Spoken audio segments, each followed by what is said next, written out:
Hey, I'm making my own way, but I stumble and I falter every day. But I love my baby now. But I love my baby, I'm still learning how. Hey, hey, hey, hey, I'm okay. Stay with me. We'll beat these Good evening, and welcome to this evening's Pathways to Parenting Success television show.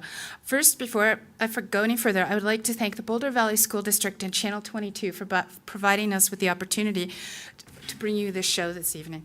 If you're watching at home, I encourage you at any time to please send in your questions, as our panelists would be happy to respond to any questions that you have. I'd also like to acknowledge our other sponsors who are responsible for bringing this show to you tonight, and that is Boulder Psychological Services, Boulder County Healthy Youth Alliance, and the Boulder Daily Camera. So this evening's topic is ready for a successful school year, strategies that can help. So we're going to try to make this as interactive as possible with our panelists, and we'll go ahead and get started. So first we have Dr. Ronald Cabrera. Ron is in his 34th year in public education. He is the Assistant Superintendent of Instructional Services and Equity for the Boulder Valley School District. In his current role, Ron supports school principals, teachers, and students with the implementation of a rigorous district curriculum, training in effective instruction, supporting access, opportunity, and success for all students.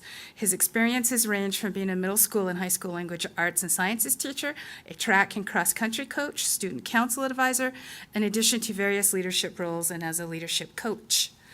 Next to Ron, we have Brendan Bauer. Brendan is currently a sophomore at Fairview High School. He is involved in his cross-country team. He runs on the track team. He has played a role in student council, and he participates in the American Indian Youth Leadership Institute, as well as had a role in the YMCA Teen Advisory Board. Welcome, Brendan. Next to Brendan, we have Stephanie Ferran. Stephanie is new to the Boulder Valley School District as the District Coordinator for Health and Wellness.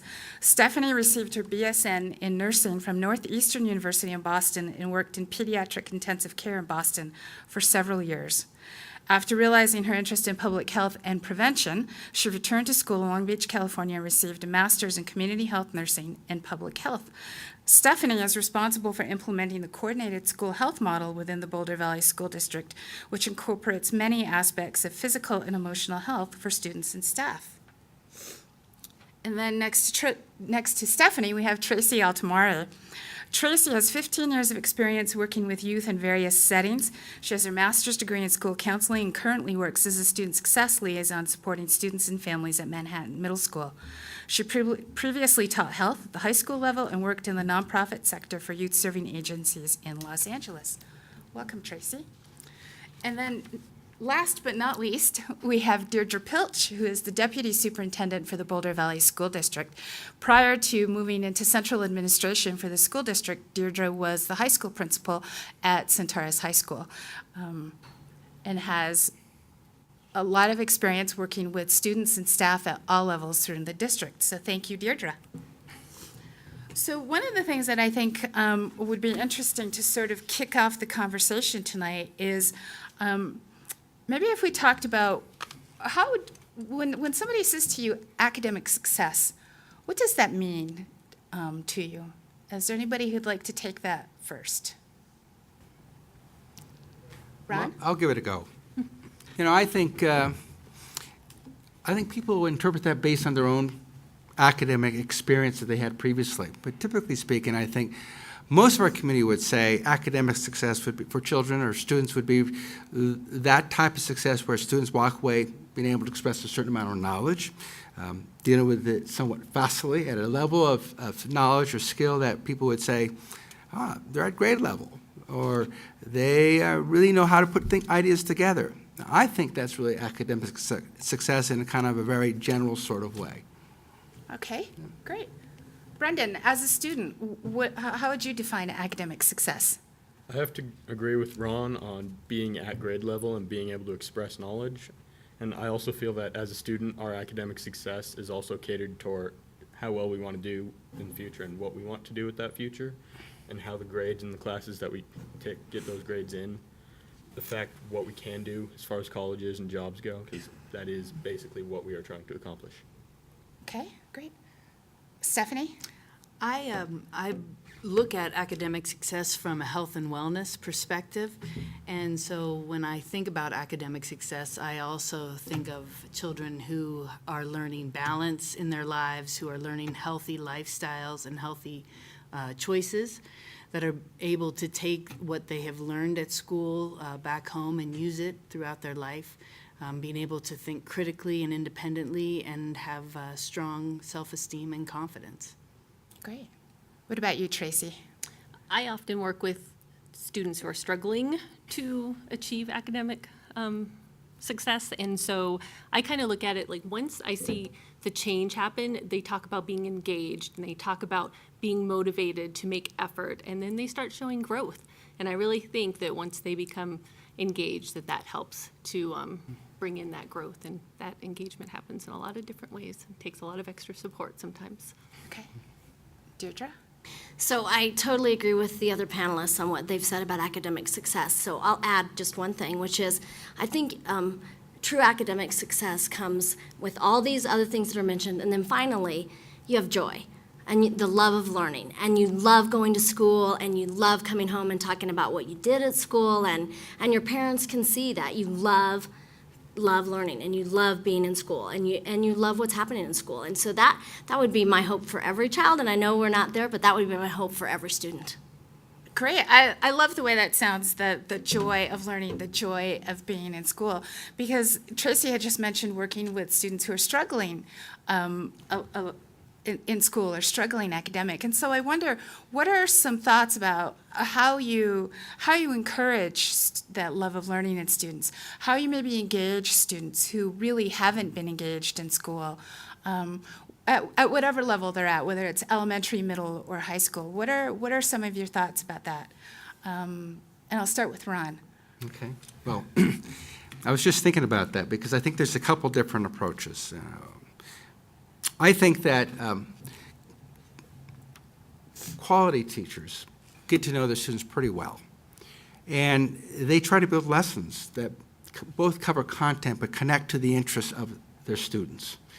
And that creates joy. I think it creates a natural curiosity for our kids who want to continue the exploration of that particular content. So that means that as a district, we have some responsibility to help our teachers to be, effective teachers, making those connections and relationships for our kids, all our kids.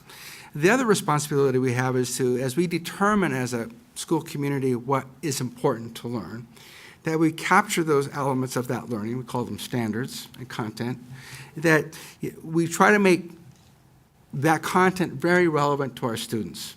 I think that creates, the human condition says, well, I'm increasingly curious about that learning.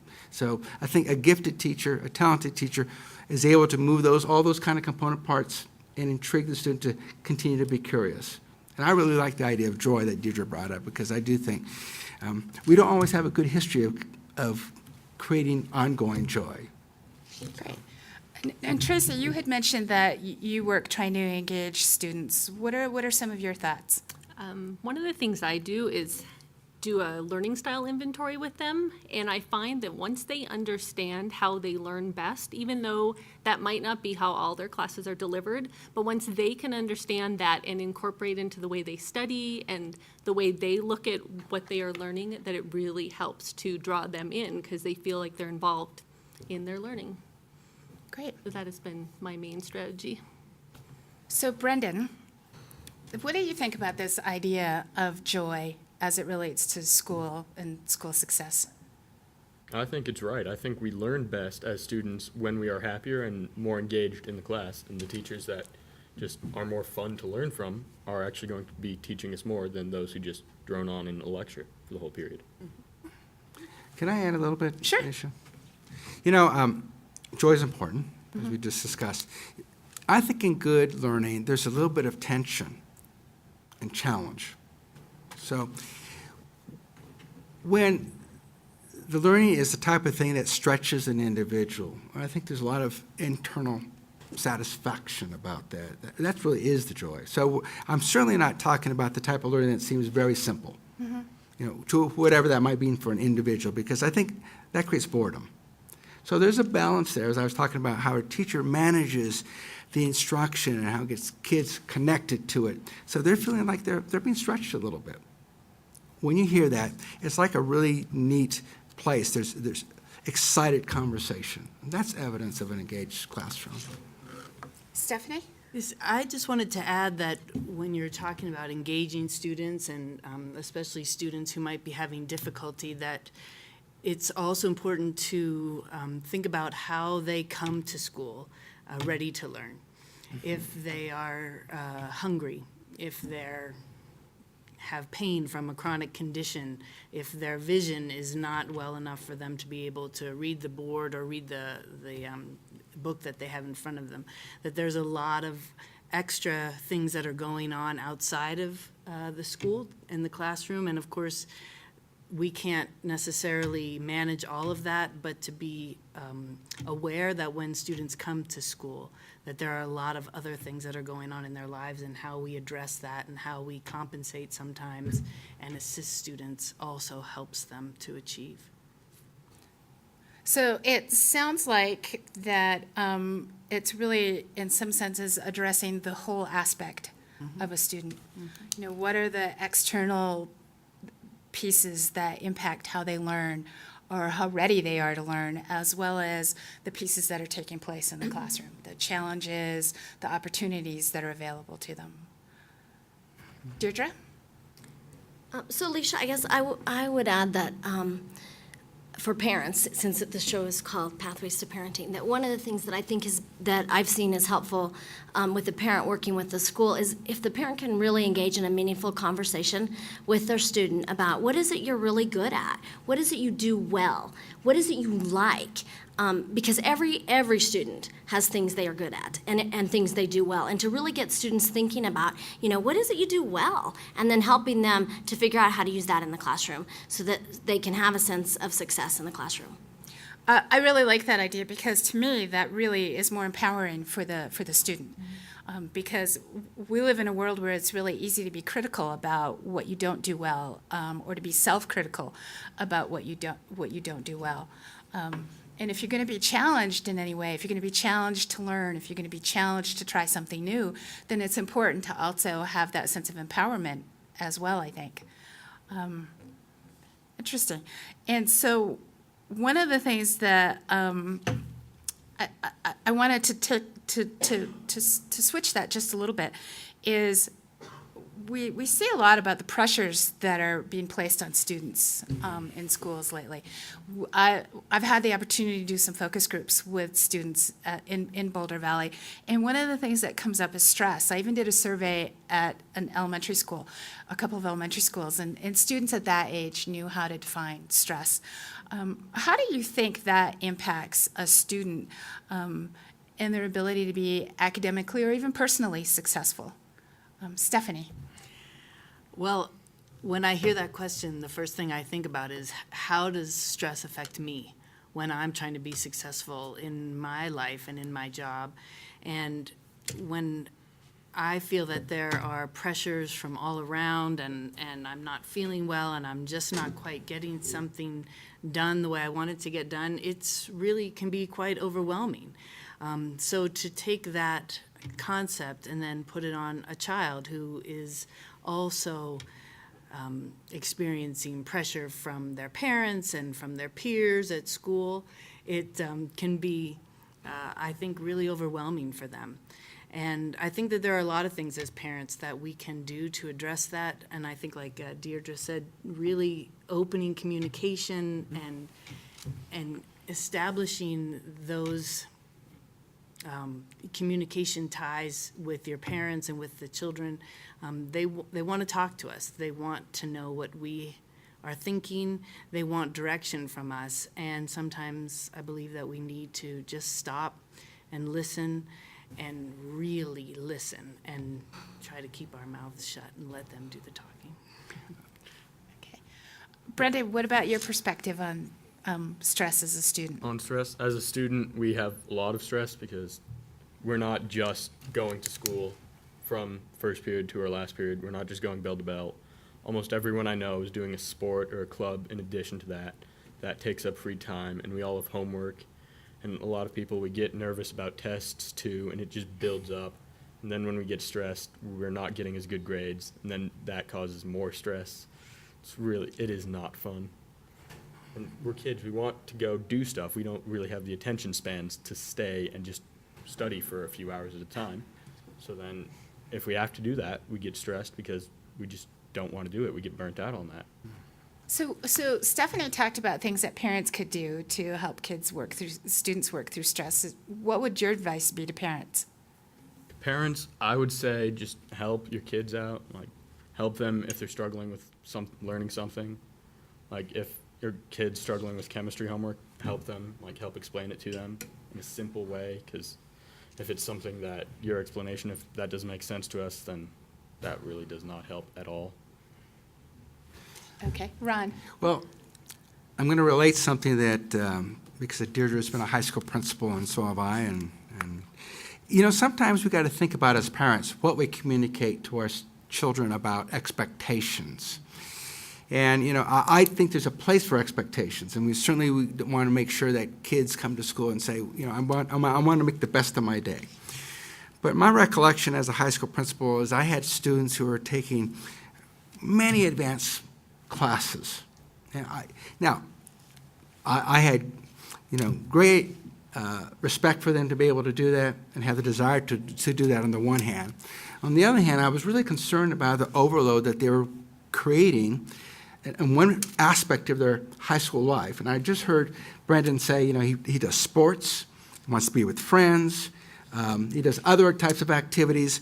And when you get a place where either the student has been told or believes the expectation at home is to take, advanced classes all through, a semester, then I don't think it's healthy. I was just thinking about what Stephanie was saying. There's a balance part.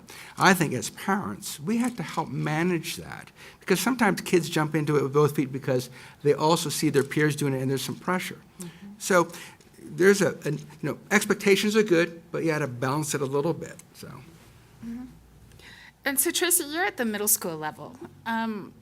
What are you seeing in terms of stress and expectations on students? I think especially for the sixth graders coming in, there's a huge, change from what they experienced in elementary school to now kind of the expectation of having all, 6 or 7 different teachers and having to find their ways through the hallways and deal with their locker and still maintain social interactions and kind of put that all together. So I see a lot of stress with the sixth graders and, there's a lot of tears the first couple of weeks until they kind of get that settled.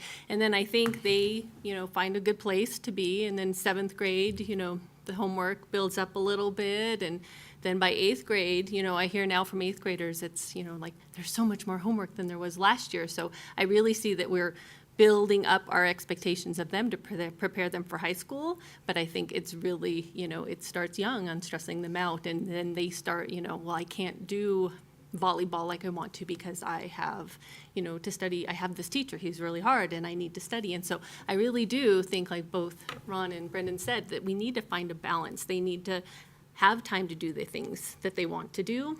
They need to have fun. And then they need to have realistic expectations. And that needs to come from the parents, and that needs to come from the school, and that needs to be okay with them. Deirdre, did you want to add anything? No, I don't think there's anything I need to add. Okay. So Tracy, you had mentioned about all of the changes coming that occur for sixth graders when they move into middle school. And I know from research that the transition from elementary to middle school and also from middle to high school are really key transitions in the lives of kids, students. And they also happen to coincide with big physical and emotional transitions in their lives as well. And so I'm wondering what advice or even if you know of any resources that would be available for parents to help manage those transitions a little more smoothly. Sure. There's a few things that I go over with parents. Some are really basic, like at the start of the school year, take your child to the school with their schedule and walk their schedule and get them comfortable, because as long as they're comfortable knowing where they need to go, when there's that other 200, 300, 400 kids in the hall, they'll at least know the direction they're going, and have them practice with their locker, so they feel comfortable with that. Maybe have them meet their teachers and their counselors before school starts, so they have that start. And then once school starts, we need to remember basic things like, are they getting enough sleep? They need 8.5 to 9 hours of sleep, and their bodies are at some point going to not cooperate with that, because they're going to want to go to bed later and stay up later, but they have to go to school. So make sure they're getting enough sleep. Make sure they're eating. I cannot tell you how many kids I work with that they are having the worst day of their life, and I say, well, what have you eaten today? Nothing, or nothing since breakfast. And so make sure they're having a healthy breakfast and they have healthy snacks, and that could be 2 or 3 or 4 snacks for the day, just to get them through. And most teachers are very understanding as long as they're healthy. There's usually that expectation. And that they're drinking water, and that they eat the lunch at school, or they bring their lunch. But really, nourishment goes a long way in helping them just kind of deal with their day.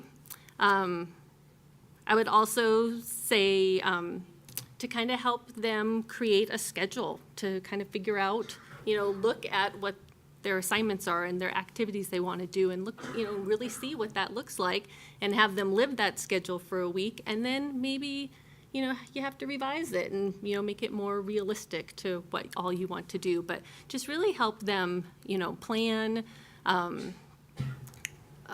make sure that they're nourished and they have, they've gotten sleep and they feel comfortable where they are. I have others, but I'll let other people input if they would like. You want me to talk about high school? Sure. I think much of what Tracy said applies to high school and elementary students as well as middle school. But I think at high school, especially when you're just starting out as a new 9th grade parent with a new 9th grader in high school, you tend to think it's time, okay, I need to back off now. I've been really hovering and involved and volunteered in the school and things in elementary, and pulled back a little bit in middle school. And I get the advice I would give to high school parents is stay involved. Don't back off. Stay just as involved as you've always been in your child's education and in the school. There's lots of opportunities for you to be involved at the high school level. It's not going to look the same as it did at the younger grades. You probably won't be in your own child's classroom, but there's the concession stand during athletic events. There's helping out with the play for the drama department. There's helping out in the library, helping out in the main office. There's lots of opportunities to still be involved in the school and really get to know them. The other thing is that our high schools are wonderful, complex, and for the most part, really big places. So if you're feeling like you're not quite getting the attention you need as a parent and the help you need, to be tenacious about that, and continue to come back and ask for help from the teachers, the counselors, the interventionists, the principal, and to expect that as a parent. Even though it's a great big high school, you still should expect that as a parent. And really and truly, they do want you involved as a parent. And if something doesn't feel right, it probably isn't. So trust your gut on that if it doesn't feel like it's okay, it probably isn't okay, and then follow up with the school on that. Okay, great. If I could add to that just a little bit, because it's going to feel a little bit counterintuitive. That is, to be as involved at high school as a parent as you were at elementary, because actually your kids are probably saying, you really don't need to help me out. But actually, they really do like you being interested in it and being involved. And all the things that Deirdre mentioned are opportunities. I guess the last thing I'd say, at least take the time to say hi to your student's teacher. Build a relationship. And that's really helpful. And that creates a different type of connection between the teacher and the student, and certainly with the parents, and that's a positive thing. Great. One of the things that I noticed as a parent of a high school student is how you connect with your teacher is different than it was in elementary or middle school. I find I rely a lot more on email to send something to a teacher. And I noticed that that's also the recommended or preferred way that teachers seem to like to communicate, because teachers are busy as well. So Brendan, you've made some transitions at the various levels. What would your advice to parents be? I think you're completely right with the emailing thing, because teachers, a lot of my teachers have said that they have like 100, 150 students, and they just don't have the time to meet one-on-one with everyone's parents, but they're going to be checking email a lot anyway. And also the emailing, like our peers don't see that as our mom's coming in to help us, which as far as the social environment goes, we really don't want that. Like, it's nice to have the help, but we just don't want that to be associated with us, with our classmates, because you all know that there's a lot of pressure in high school from your peers, like all the parents who've gone through high school before. So, Alicia, I would also add that if as a parent right now, you do not have your login for Infinite Campus, get that. Get that login and be checking Infinite Campus. There's a lot of information there for you around attendance and grades. And so it's a good tool to use. And then, like Brendan said, then following up with email. You also will hear at the high school level from our teachers that they want their students advocating for themselves. So working with your child on how to advocate for him or herself is really important, and how to advocate for him or herself appropriately. In a kind of young professional kind of way. So that's work that parents can do and kind of even role model with their child. So, I would like to add something when you're done. yes. So I had a quick follow-up to what Deirdre said, and then I'll come back to you, Stephanie, because I want to ask you this in a slightly different way. Okay. So you mentioned Infinite Campus, and I know that Infinite Campus has a ton of information. So as a parent, how do you balance the information that you have access to in Infinite Campus and not go overboard with the information that you get, or or all of a sudden you start owning what you're seeing in Infinite Campus and it's no longer what's going on with your student? Yeah. So, Alicia, you mean like checking Infinite Campus every hour? Yes. To see if your child has turned everything in and if that teacher has gotten that graded yet? Yeah. So I think it's, have realistic expectations. Those teachers are teaching all day long, and they're, rarely are they going to have a chance to get things recorded immediately. And then trust that your child is doing what he or she needs to be doing. And so really, it's not a tool you need to be using multiple times a day. Once a day is the most, and really a couple times a week is probably appropriate. And then once you know your child and you know his habits or her habits, and then you can determine how frequently you need to be checking that. And I think checking back in with teachers to say, how often can I expect things to look differently in Infinite Campus, so that you know if it's appropriate to be looking again. Thank you. Because I have heard from some parents who have quit checking on Infinite Campus because it was kind of making them a little crazy. Yeah. So We know. So Stephanie, I wanted to ask you about the transitions piece, but in a slightly different way. And so I think about what changes for our students in schools in terms of the focus on health. For instance, in elementary school, there's recess. They have the opportunity to go outside and run around and get fresh air, re-energize themselves. In middle school, it shifts a little bit. They have the option to go outside, but it's not structured. Mm-hmm. They have PE, and then in high school, it shifts again. And so they're going through all of these different types of transitions, and yet at the same time, we hope to reinforce healthy behaviors with students as they negotiate those transitions. So what advice would you give parents in how you reinforce healthy behaviors with your students as they're going through those changes? Well, I believe that BVSD does an excellent job of encouraging physical activity even through middle school and high school, and has really looked at developing their curriculum around healthy lifestyles and learning how to make healthy choices and find healthy activities that children can do throughout their lifestyle or throughout their lifespan. I think also just, again, it goes back to kind of carving a little bit of time for family out. And you can do a lot of these things kind of together, talking, going for a walk, taking the dog out, just spending time together and finding an activity that you enjoy doing together as a family that's physically active and promotes a really engagement with your family. I think also, and I wanted to go back to kind of the other transition part a little bit, I think it's really important also for parents, as daunting as it seems, to try to keep up with just what's happening as far as drugs and sex and all the other things that are very uncomfortable for us as parents to talk about. And I think we need to really spend time learning about those things as best we can, because our kids have questions about them and they're going to come to us. They might not come right out and ask us, but they're looking for answers and they want to get them from us. And, you know, I think during the school day, again, going back to middle school and high school, teachers are doing brain breaks. They're encouraging students to get up and move around.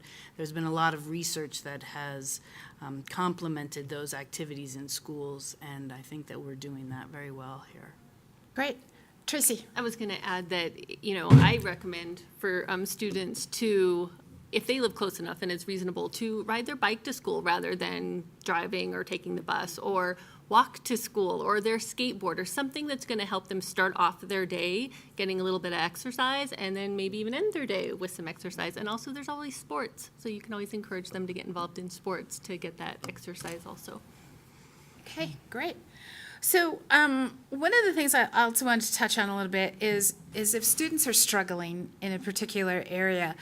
So, for instance, if a student is being bullied or being socially isolated, it can have an impact on their attendance, it can have an impact on their grades, it can have an impact on their attitude towards school, how well they do in school. So what would you recommend to the parent of a child who's really worried about their student being bullied or being socially isolated or not, or even just not fitting in? Well, let me begin that, Okay. Alicia. I think you have experts here who could probably speak more specifically, but, you know, I think the lines of communication between the parents and the student always have to be open. And curious enough and interested enough to kind of tease that out of a student, because I don't know that they would naturally willingly say, you know, kids are bothering me, or I'm being bullied, or I'm being left out of all the action. But they might. And I do think there's a couple of things, maybe 3 strategies I would think. As a parent, obviously, I think you need to be supportive. I think the student needs to know that there's unconditional love at home and support, and they can work through these struggles. That's important. And there's a place and a basis to try to talk out how the issues are, and maybe they find a way to have some sort of solutions. With respect to that, I do think that a parent can help the student to, again, advocate for their right to have a place in the school and be free and not be harassed. And certainly, please know that there's a policy in our district that speaks to non-discrimination and health and safety that our students, we try to make our students aware of them. A parent has to help move a student towards it. They have every right to have a safe and secure learning environment. So we got to help our children to be self-advocates. The third thing is that, you know, sometimes these things happen in such a quiet sort of manner, these issues, that I think a parent can reasonably notify the school and say, you know, I'm concerned. I'm concerned that my child has come back repeatedly saying, you know, he or she feels like she's been bullied, or he or she's been kind of pushed away from other groups. Are there ways that we can help the situation out in a positive way? So I think those are 3 ways to approach this. Okay, great. I would Stephanie? add that as, you know, starting very early for the preschoolers that are here with us in BVSD is really looking at something that parents can do is to really start looking at some social emotional development for their children, learning how to make choices, how to stop and think through what they're going to do, how they want to react to something. It helps them build confidence in themselves. It helps them to be able to stop and help somebody else out if something's going wrong or they see something that's happening. And I do believe that that will go a long way towards helping children and parents be able to navigate all kinds of situations that come up during school year and afterwards. Great. Brendan, from your perspective, what advice would you give parents? I'd give parents the advice of encouraging their kid to join a sports team or a club, because I don't know if this is the case for all high schools, but in my high school there's over 2,000 people, and we have, I don't even know how many clubs in sports. There's a lot of them, at least 100. I'm not exaggerating on that. But so there's going to be a club that's of their interest, and there's going to be people there with similar interests, and so they'll help make friends, and it'll help them feel like they fit in, and kind of help ease off that bullying also if they have a group to go be with, like just sit with at lunch or sit next to in class. Okay, great. Can I add one other thing? I think it's real pertinent. You know, I think it's important that every student has an adult in the building that they can talk to and have a great sense of familiarity. And actually parents can help cultivate that. It doesn't always have to be the teachers, though I do think it's a good idea. I mean, it may be someone else who works in the building. It could be secretarial staff. It could be custodial staff, lunchroom staff. I mean, every successful child typically has a fond memory of another adult who's been there just to kind of talk to and be there. Well, that's kind of a safe place to be. And I think we need to have that sense of safety and security at the building. And I think there's resiliency research that shows that having another adult to talk to is really important in terms of a variety of factors, including, as Stephanie mentioned earlier, not participating in some of those risky health behaviors. Yeah. So I'm going to take a quick moment to advertise some of the upcoming Pathways to Parenting Success events. The next Pathways to Parenting Success television show is October 7th, right here in the BVSD boardroom. And that is on adoption parenting challenges. It's an opportunity to explore the unique questions and challenges that adoptive parents face, and will be moderated by Dan Fox. For those in the audience who have a teenager, on September 16th at the Mamie Dowd Eisenhower Library in Broomfield from 6:30 to 8 p.m., the topic is, "Oh no, a teenage brain has taken over my child." Learn about the latest research on teen brain development and gain a better understanding of your child's mind. And then we have on Thursday, September 17th, Parent Alert, don't make these common temper tantrum mistakes, and learn about what's behind your children's behavior and how to support them through intense emotions, which is at the Louisville Library. So back to our topic of academic success. So I have a question that was sent in that I wanted to propose. I applaud BVSD for moving to a later start for high school students. Has the feedback from students, teachers, and parents been positive, and will this be district-wide eventually? I think it ties into a little bit what Tracy was saying about the later sleep schedules as students move through adolescence. Deirdre? I anticipated there might be a question about this. So this is something, we're continuing to look at across all of our high schools. And indeed, Fairview High School and Boulder High and Fairview High have led the charge in having a little bit later start for the high school students and giving kids a little bit longer time to sleep in the morning. The anecdotal feedback has been very positive. We do have some researchers working on that are providing us with some of the data that they've actually collected and comparing with students in other high schools in other states that have gone to a later start. So overall, we're very supportive of this. But it's a huge shift. It's a huge shift for high schools. And it means that when you start the day later, the activities that begin after school are going to go later. They begin later and they're going to go later. And so all of our high schools are not there. They're not at the point where their school community is saying we're willing to make that shift from the morning to the night. Because for some of our schools, they know that means that kids are going to be up doing homework till 12 and 1 in the morning instead of 11 or 12 some of them are now. But it's an ongoing conversation, and it's an important conversation, and we certainly haven't quit looking at it. As we look at transportation throughout the district, this is one of the pieces we're studying. So what is the impact if every one of our high schools went to a later start? But it's working out well in Boulder and Fairview, and we're excited that they took the lead on this, and our other high schools continue to look at it.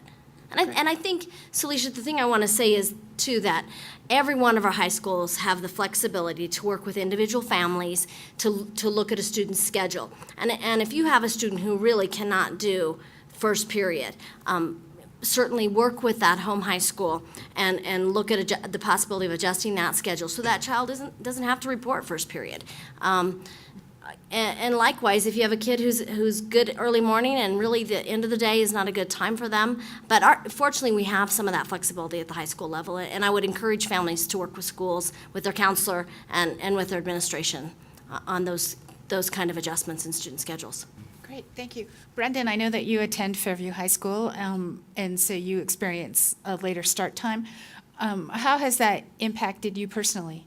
I'm enjoying it, actually. I like that later start, because at my age, our bodies we'd rather go to sleep at 10 and then wake up at 7 rather than go to sleep at 9 and wake up at 6. It's the same amount of sleep, but it just feels more comfortable because of the way we're developing. I have no idea why that is, but we just feel more rested, more alert in the morning. We're in better moods, which it's easier to learn when you're in a better mood, and it's also easier to learn when your classmates are in a better mood. Great.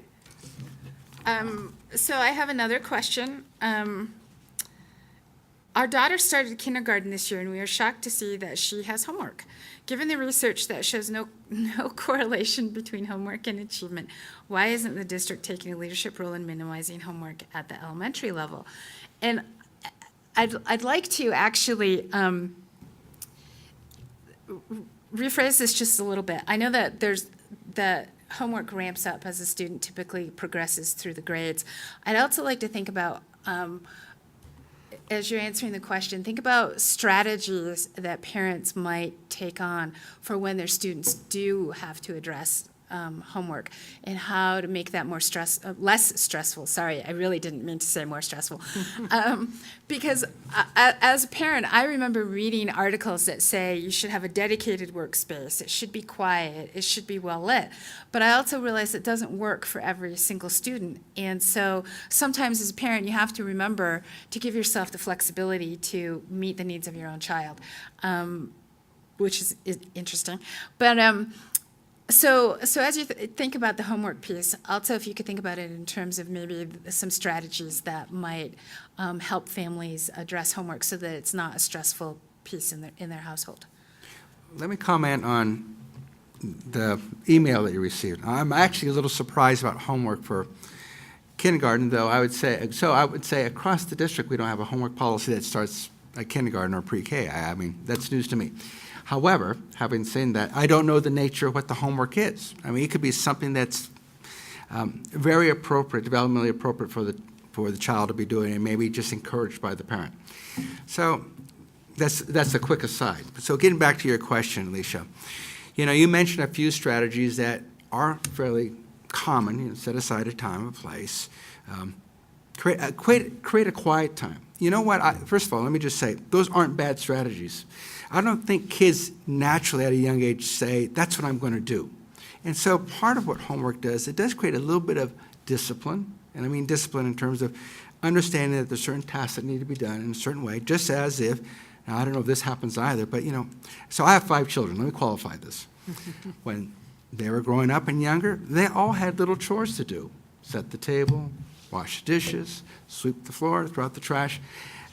It wasn't that they would naturally do that. I mean, it was their homework at the house. And so, these habits of development occur over time. And so you got to help establish that sense of routine.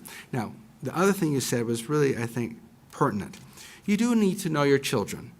And what I think you need to do is express an expectation that if there's things that come back home from the school, let's presume positively, they're either there to help extend the learning or to help reinforce the learning, and they really ought to be taken seriously. Now, so you can use this approach. you want to do it now or do you want to do it later? But it needs to be done. And have the child kind of, negotiate when's the right time. Then I think you as a parent say, all right, that's the time you chose that you're going to work on this particular piece of work. How can I be supportive? Do you want to do it with little music going on in the background? That's okay. Probably you don't want to really do it with, the TV on or, playing a video game, though some kids get away with that. But anyway, I think you need to help them establish a sense of routine. That's probably the most important thing. I think that's how most of us kind of work through as adults, So that's my thinking. Okay, Stephanie? I agree completely with Ron said. I think that as adults, these are skills that we have learned over years of working, and we sometimes think that our children are just kind of born with those skills, and they're not. We need to help them learn them, and there are some very concrete things that we can do around time management, around organization, prioritization. There's some very nice, easy kind of steps to help our children learn how to build some of these skills that will take them through school and through work and through adulthood, because these are all areas that many of us, I believe, struggle with at one time or another. And it's not something that we necessarily get education on maybe as early and as much as we need. Okay. Tracy? I think also the key with that is helping, in helping them figure out when is best to study and what tools they need. And we need to evaluate how it's working for them, because we may think it needs to be done one way, but that might not work for them. So we need to really let them figure out and ask them what would be best for you. What do you think about this? And give them options so they can really own that. And it's not us telling them to do it a certain way. Brendan, what are your thoughts? I would say that parents should help encourage their students to get into the habit of doing their homework every day, because I've noticed in the classes where I just get in the habit of doing it at a certain time of day, just getting it done, I get my homework done a lot faster, and I never forget to do it. If I do it every day, it just becomes habit. And then also going back to the letting your child listen to music, that might not work for some kids, but for me, I feel like I am happier, and I think I actually do better on my homework if I've got, say, Red Hot Chili Peppers that I'm listening to at the time. It works for me. So as a parent, I think you should encourage that if it works for them. Can I also add that Sure. I think sometimes it's important to allow our children to fail, that we need to allow them to learn what that experience is. We need to allow them to learn how to correct it and to talk about how it feels, what it brings up for them, and how to learn from that.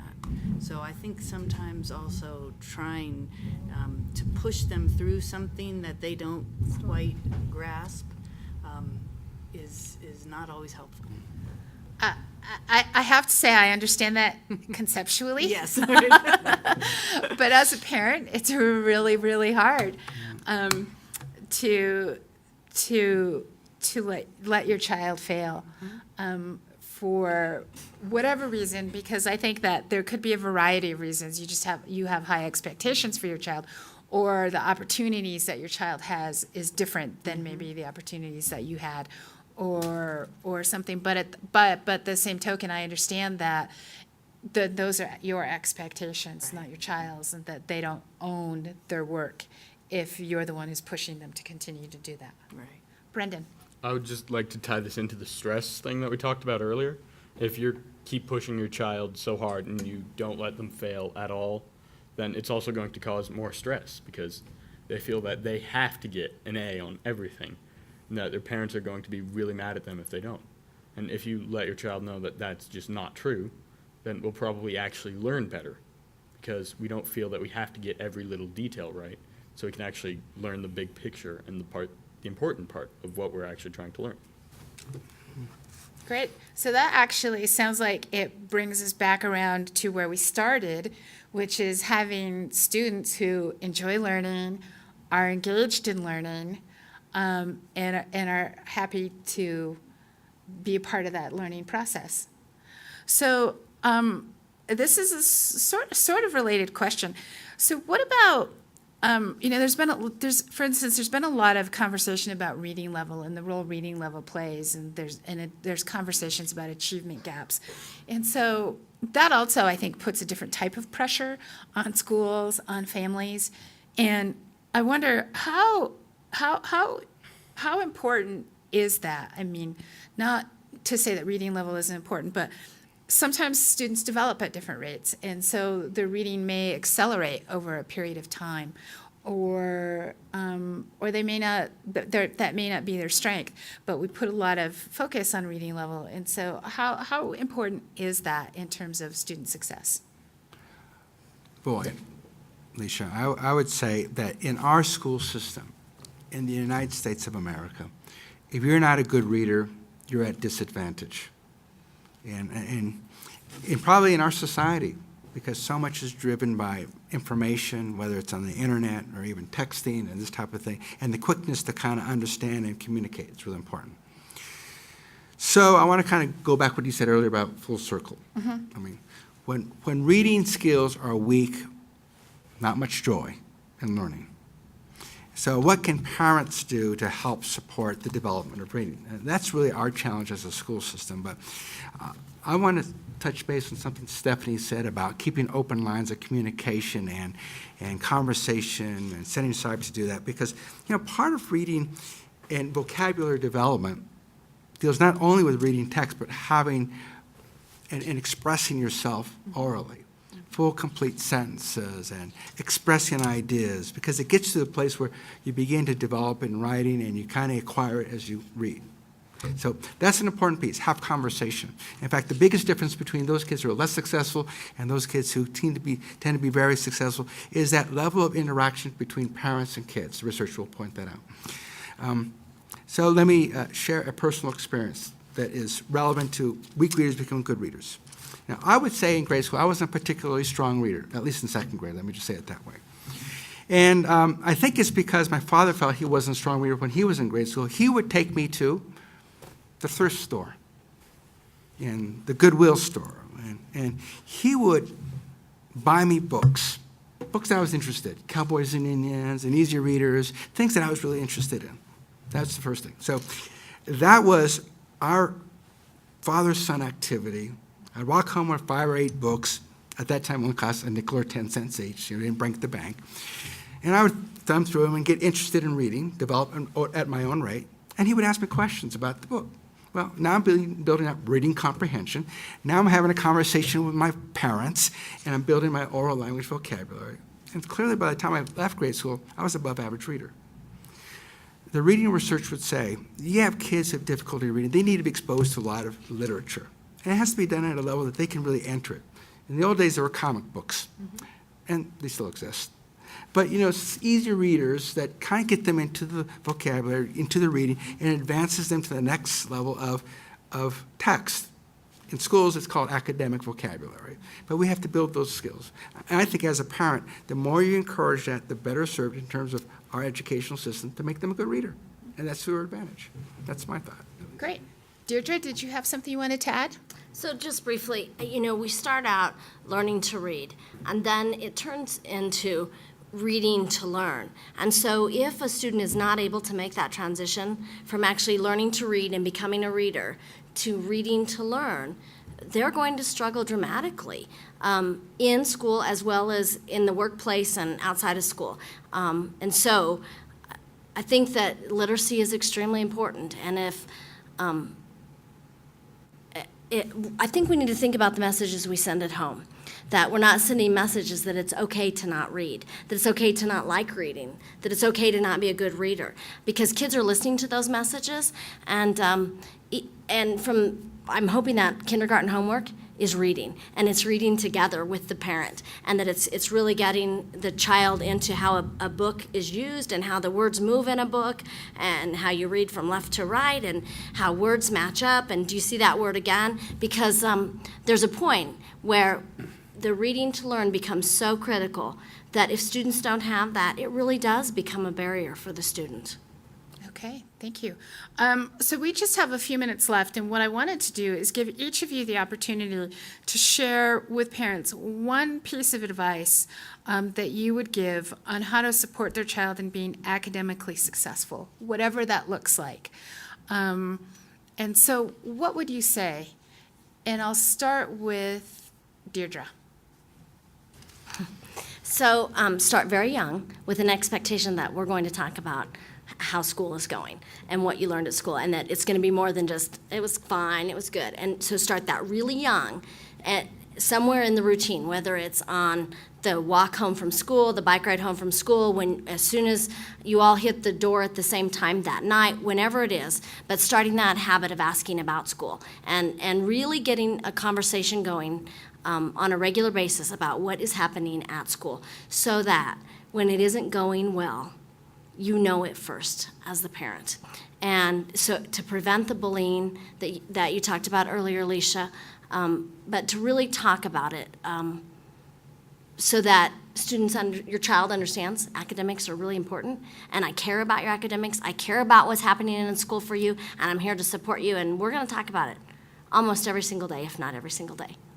And keep doing that all the way through high school. Do not let them off the hook with, fine, fine. Make them talk to you.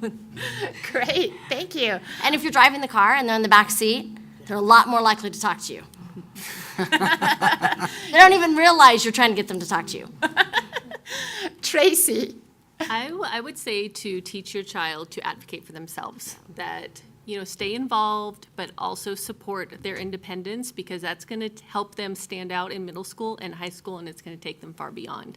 So they really need to learn to ask for what they need and also voice what they know, so they stand out and teachers know who they are in a sea of 150. Great. Stephanie?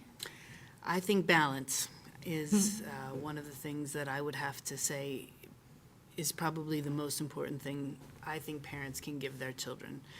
Make sure that there is a balance between all the stress and the worry and the excitement of school and just some downtime. Just allow children to be children. Great. Brendan? I agree with that allow children to be children thing, definitely. I like that. And also just make school fun for us. Make it something that we want to do. Like, if we want to learn, then we're actually going to be learning the stuff that we're being taught, rather than just working on short-term memory and studying before a test, then getting it and just forgetting about it the next day.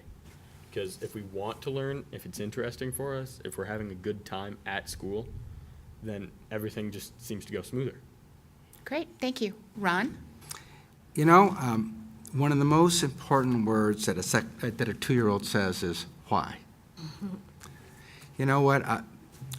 The recurring story in our family is that when kids went to school, we'd say, not have a good day, but ask good questions. Kids are naturally curious, and we want them to be engaged. Let them be courageous, ask questions. Ask good questions. Great, thank you. So I see that we are just about out of time this evening, and so I would like to thank our audience as well as the folks who have tuned in tonight. I would also like to thank our sponsors, the Boulder Valley School District, Boulder Psychological Services, Boulder County Healthy Youth Alliance, and I would also like to thank our panelists for being here this evening on this stormy Monday evening. Deirdre Pilch, Tracy Altmary, Stephanie Ferran, Brendan Bauer, and Ron Cabrera. This is Leisha Connors Bauer, and I thank you for tuning in this evening.